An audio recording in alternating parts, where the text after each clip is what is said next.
New Jersey proposes amendments to sexually oriented business laws.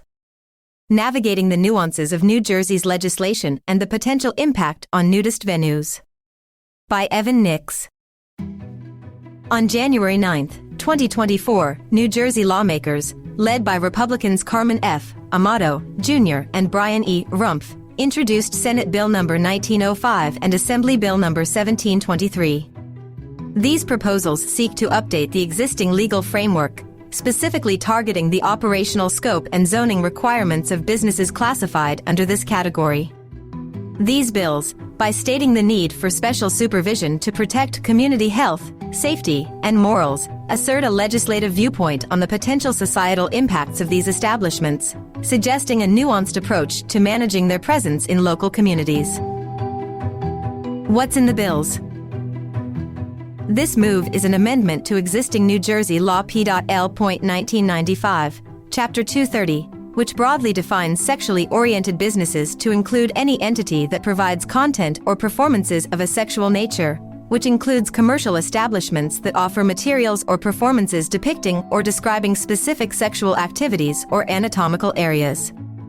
It outlines criteria for what constitutes such a business, detailing the types of materials, performances, and devices that qualify, and specifies what is meant by specified sexual activity and specified anatomical area.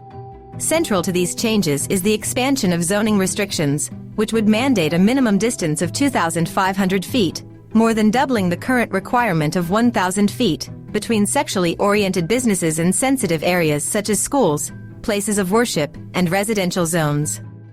This expansion aims to create a more substantial buffer between these businesses and community spaces frequently visited by families and children, thereby addressing concerns about the potential impact of such establishments on neighborhood safety and property values. Moreover, the bills seek to empower local municipalities with enhanced authority over the regulation of sexually oriented businesses. This includes the ability to enforce the updated zoning restrictions, as well as to implement additional local standards and requirements that might exceed the baseline set by state law. Municipalities could, for example, establish specific operational guidelines for these businesses, including but not limited to licensing requirements, hours of operation, and the implementation of measures to further shield the public from their presence and operations.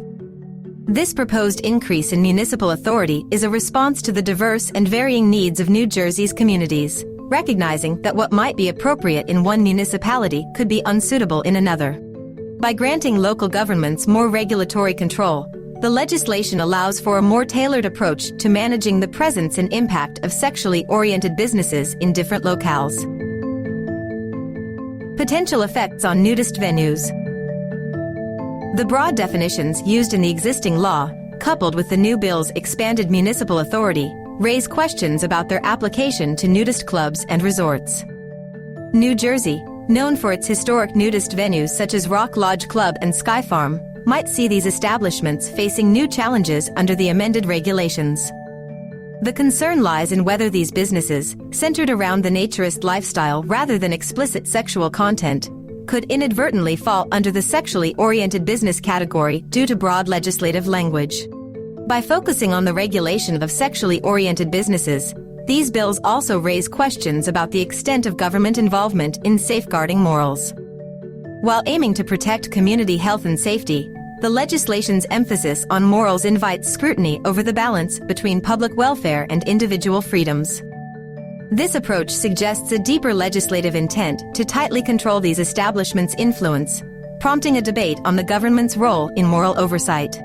These legislative efforts reflect a broader trend toward more stringent oversight of businesses that deviate from conventional moral and community standards. For nudist communities, the key issue is ensuring that laws differentiate between sexual content businesses and those promoting a lifestyle of naturism and body positivity.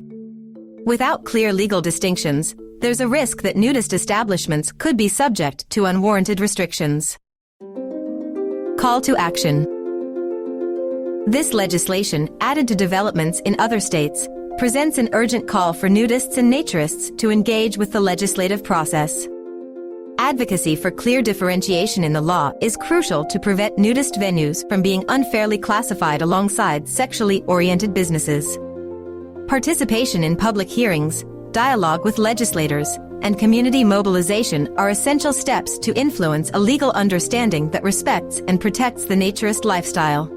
As New Jersey considers these amendments, it's imperative for the nudist community to stay informed and involved. The distinction between sexually explicit content and nudism, rooted in non-sexual body freedom, must be recognized in any new legislation. Active participation and advocacy by nudists can ensure that future laws reflect a nuanced understanding of different lifestyles, allowing nudist establishments to operate without undue regulation.